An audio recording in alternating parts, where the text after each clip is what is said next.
alleged MS13 leader. In fact, the leader of East Coast operations is what DOJ is alleging.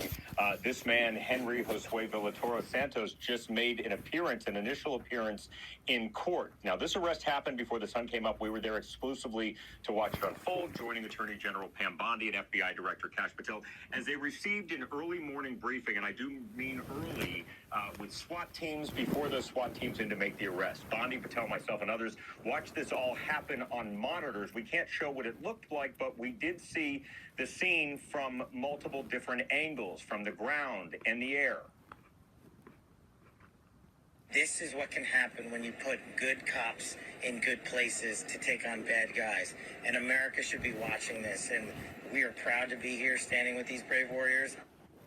Joining the FBI was the ATF, Virginia State Police, ICE, and the Prince William County Local Police Department. Now, they do this kind of thing multiple times a week, Martha, but this guy happens to be one of the top 3 leaders in the country, according to the DOJ. The reason they had a SWAT team in military-looking vehicles, they expected him to be fully armed. Luckily, though, no one was harmed.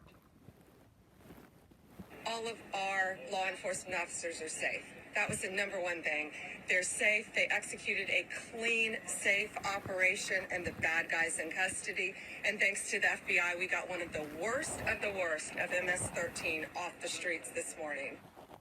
And we have some photos from the court documents that were just filed. One, as you showed at the top, shows guns. The other, gun suppressors, as I mean on the right, they're also known as silencers. Right now, Villatoro Santos is being charged with being an illegal alien in possession of a firearm, but sources say they expect more charges down the road. We see this from time to time, Martha. It's what's known as a holding charge before other charges can come down the pike. And as you'll talk to the Attorney General in Virginia right there, this is all part of a new effort by the FBI and the Commonwealth of Virginia working together on these types of cases.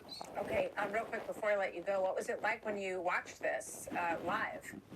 It was pretty unbelievable to see just how clear some of those cameras were. You could see multiple different angles of an operation going on live. This was in a residential neighborhood.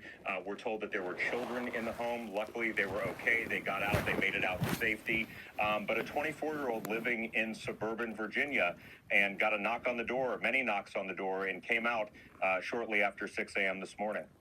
David, thank you. Fascinating. Thank you. Sounds like a big gap. Thank you very much. Let's bring in the Virginia Attorney General, Jason Miyares. Attorney General, great to have you with us today. And obviously, the people of Virginia are a little bit safer today, and the East Coast. If what we're learning about this individual, that he was overseeing MS-13 operations for the East Coast, turns out to be the case. What does that look like? What have you learned about this operation? How do you know he was in charge of it? Well, one thing that we have seen, this is a great example of making sure that no one is siloed. We see that sometimes in law enforcement between state, local, and federal. And I know that when we came into office, Governor Youngkin and I really were big on cooperating with our state and local, making sure they were working together. What is great about what General Bondi and Director Patel have done is making sure that state and local now have federal resources, the intel analysts and the intelligence. Their resources are candidly impressive, and they have come in and really turbocharge a lot of the work we have done going after these transnational gangs. MS-13 is obviously one of the most notorious between drug dealing, extortion, human trafficking. They're some of the worst of the worst. This individual got on a variety of individuals' radars really in the last year, kept coming up.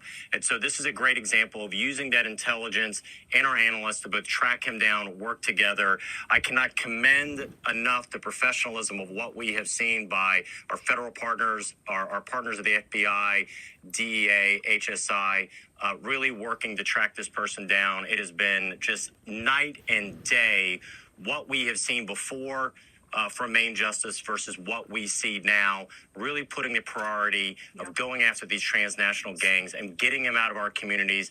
And Dale City in Northern Virginia is a great community. This person was there living among us. I just have a minute left, but were you aware of him? Was he being watched? And were the neighbors aware in any way that this guy was the East Coast leader of MS-13, 24 years old, living in their neighborhood? Listen, I'm not going to get too much on that because I think you'll probably see that in future indictments.